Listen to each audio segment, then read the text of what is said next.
Sister Lakshmi for that wonderful thought process on the altruism that leading to perfection. I have, before I invite our next speaker, I'd like to make said that let me invite Mrs. Vijaya Lakshmi. She is the Vice President of Salem Theosophical Society, and she's also the International Vice President of Bharat Samaj and a member of the Beauty Without Cruelty as well. From the age of 17, she has been performing Bharat Samaj Puja, and we all know that she's extremely dedicated to that service.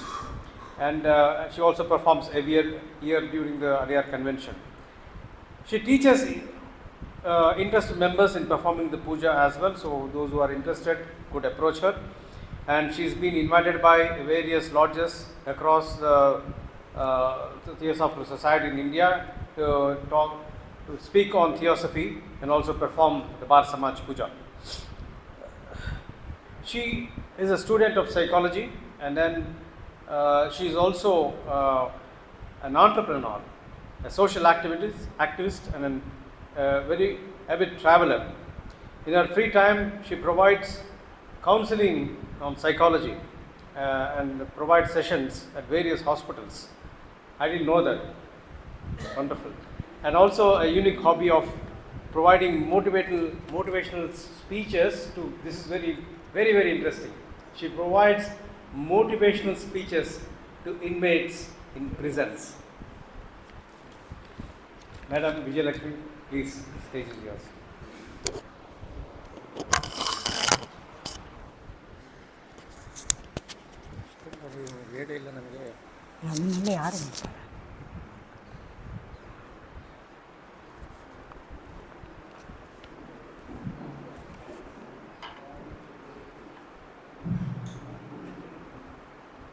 Hello.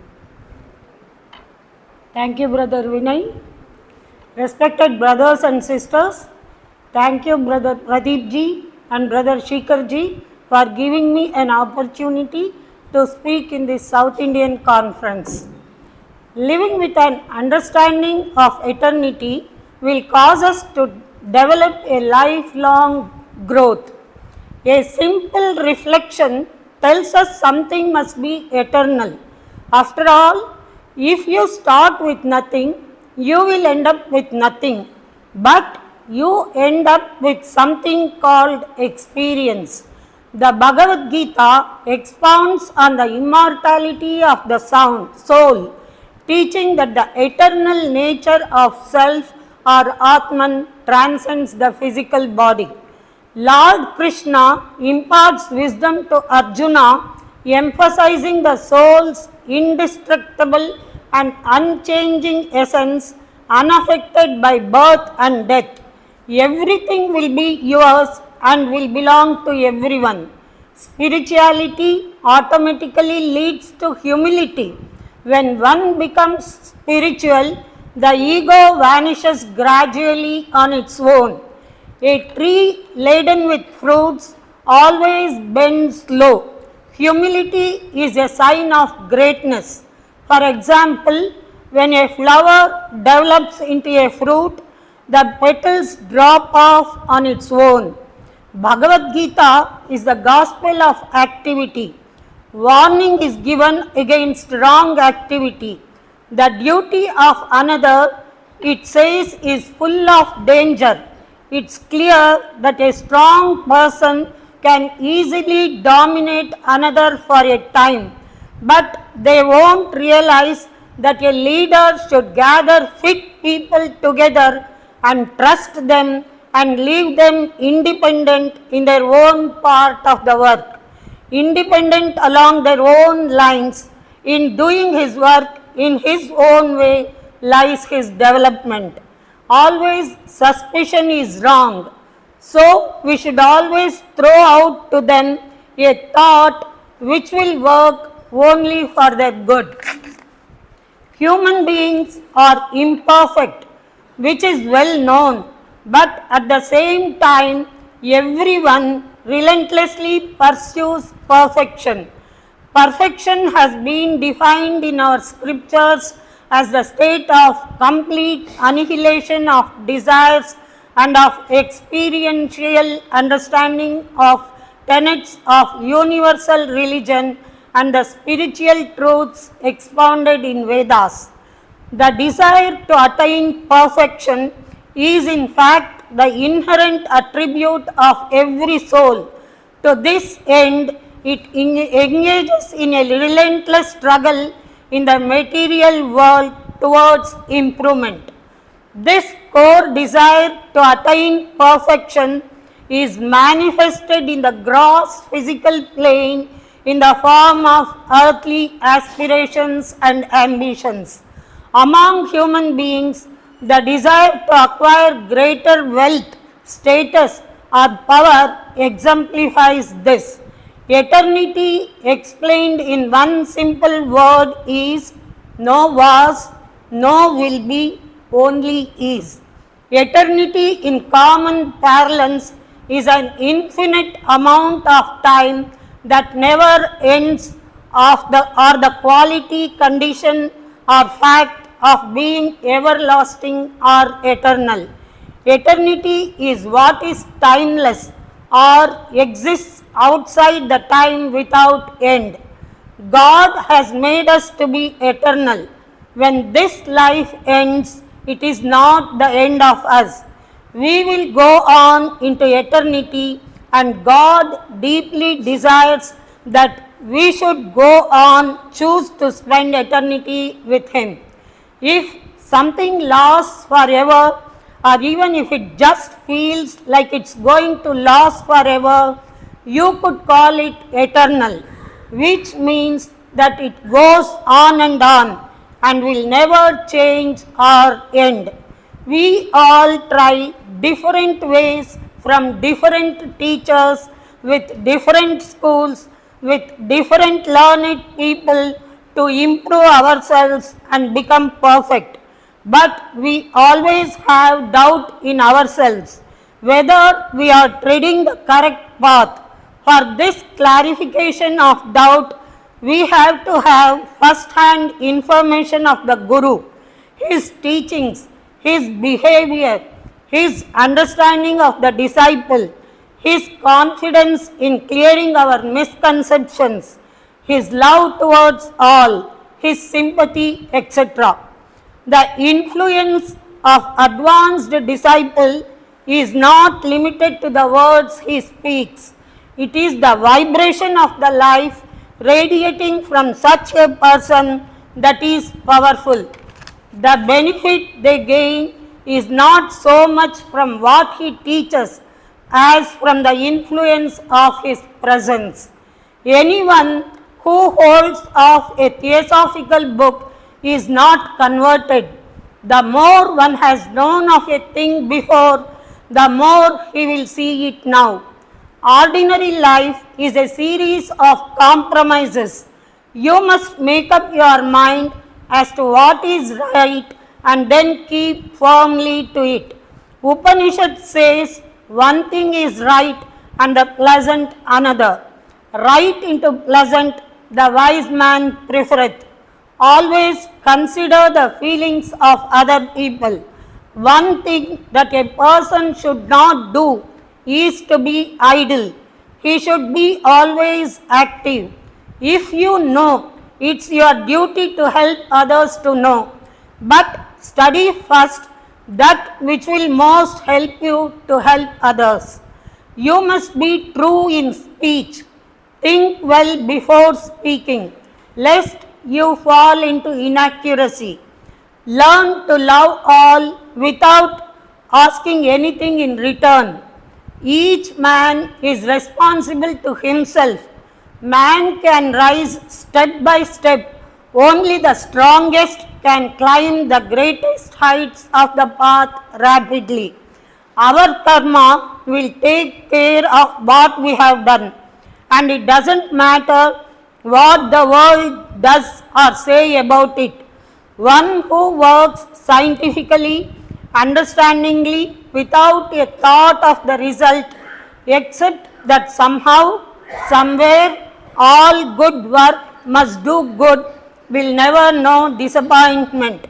The person who is more advanced knows exactly where he can help and where he cannot.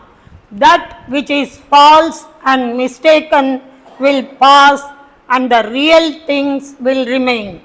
We know our thoughts are powerful, that to think of another as bad tends to make him so, but to see the good in him diminishes the evil and helps the good to grow.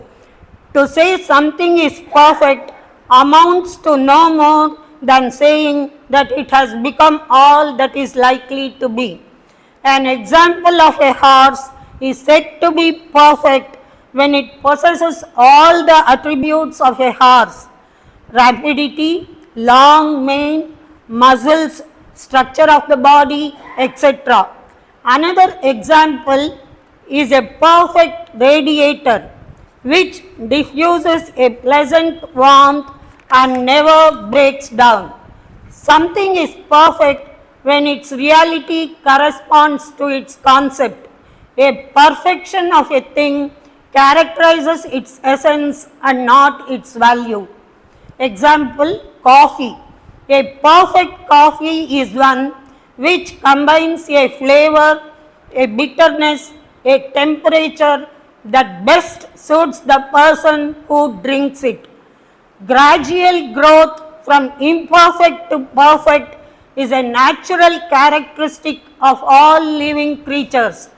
Plants begin as seeds and through nourishment grow to maturity. Animals are born with small and weak state and gradually through nourishment and with time develop to matured animals.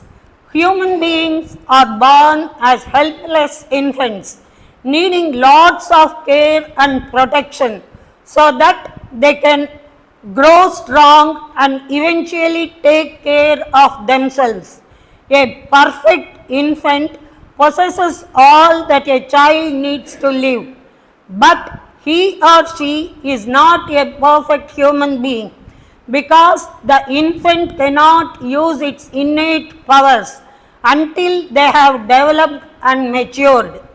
Perfect is defined as that which is complete or whole. Example, a house, a car.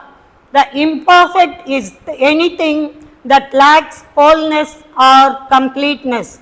So, a house without a roof is imperfect. A car without a motor is imperfect. A string instrument like violin or veena without its strings is imperfect. God alone is infinitely perfect in every way. The word eternal means everlasting, having no beginning and no end. Humans measure everything by time. The teachings can only be helpful only if it is lived. It is better to be simple fellow who does good than the clever one who cannot think well of anybody. We must guard against doing injustice. Suspicion is always wrong. We should always think well of people with good thoughts on all, which work on them positively. Unless there is perfect trust, there cannot be the perfect flow of love and power. Happiness follows the less selfish action, while pain follows the more selfish action. Self-sacrifice brings more lasting happiness than self-seeking. He begins to live for the world instead of expecting the world to live for him.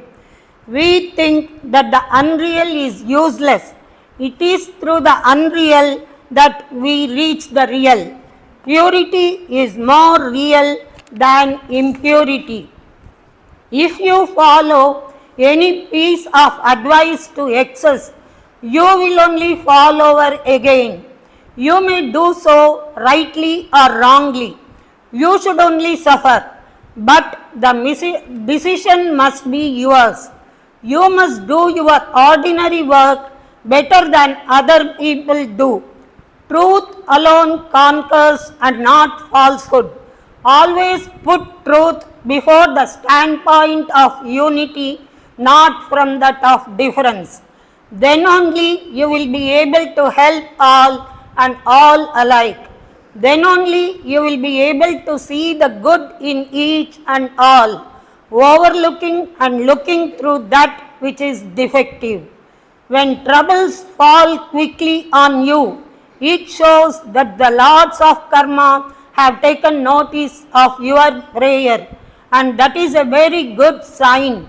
If things were to go on smoothly, it would mean that the lords of karma had not yet taken notice of you.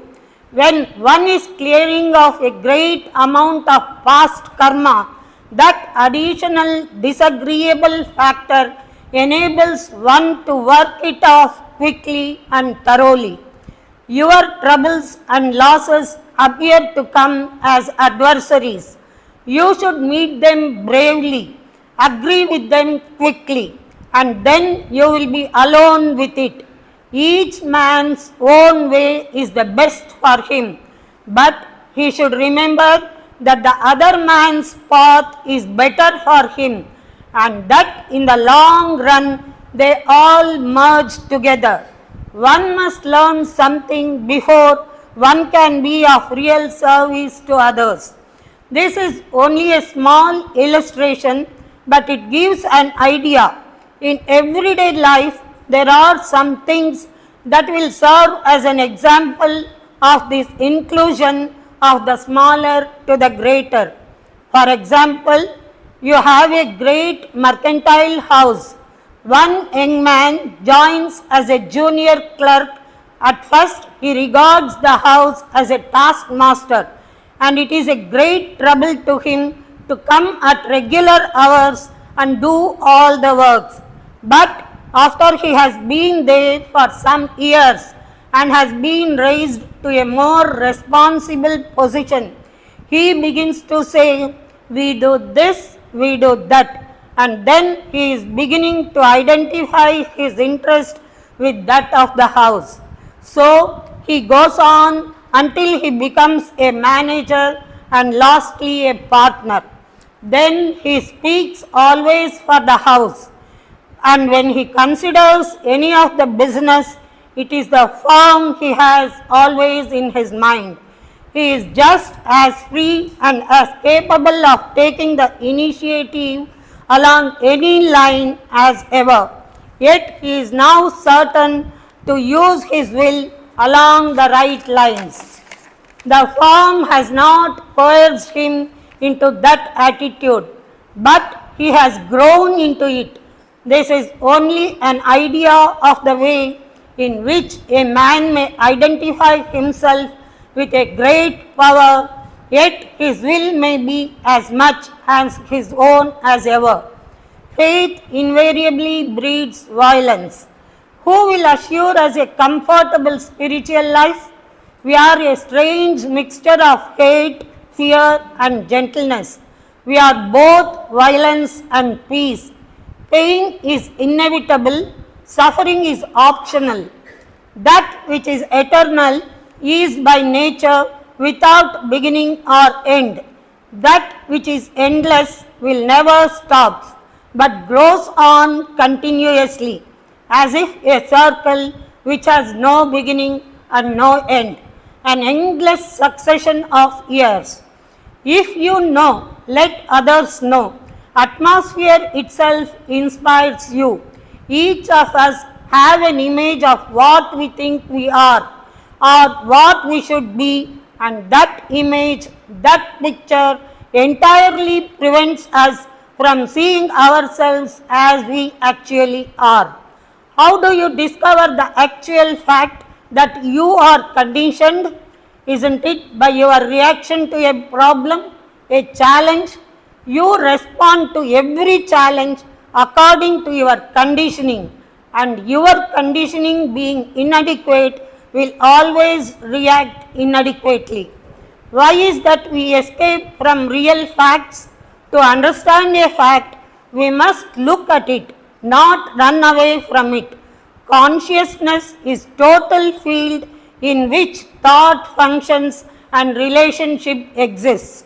You will understand that the only way to look at yourself is totally, immediately, without time, and can see the totality of yourself only when the mind is not fragmented. When you see in totality is the truth. Such awareness is like living with a snake in a room. You watch its every movement. You are very sensitive to the slightest sound it makes. Such a state of attention is total energy. In such awareness, the totality of yourself is revealed in an instant. Pleasure is a basic demand of life, and without it, existence becomes dull, stupid, lonely, and meaningless. Peace comes to being through four stages: perception, sensation, contact, and desire. Anything that is the result of memory is old and therefore never free. There is no such thing as freedom of thought. Thought is never new, for thought is response of memory, experience, and knowledge. For from the old you desire pleasure, never from the new. There is no time in the new. When you are confronted with something immediately, there is no fear. It's only when thought comes in that fear is. There is no good influence or bad influence. But when you are influenced by something which doesn't suit me, I call it an evil influence. You can penetrate deeply only when your mind is as sharp as a needle and as strong as a diamond. When you see clearly, the problem is solved. Problems exist when there is comparison. Pleasure is inseparable from pain. Contradiction exists when there is comparison. Inaction is complete action. To be alone, you must die to the past. A man who is completely alone is innocent, and this innocence is that which frees the mind from sorrow. This mind is that which can see the truth, which is not measured by words. You cannot become free gradually. It is not a matter of time. Freedom can come about only by naturally, not through wishing, wanting, and longing to come upon it. The mind has to learn to look at life, which is vast moment, without the bondage of time. For freedom lies beyond the life of field of consciousness. We have to be orderly on the instant. Time is a moment which man has divided into past, present, and future. As long as he divides, he will always be in conflict. Problems exist in time, that is, when we meet an issue incompletely. This incomplete coming together with the issue creates the problem. Do you know what time is? Not by watch, not by chronological time, but by psychological time. It is the interval between idea and action. There is nothing permanent in the field of thought.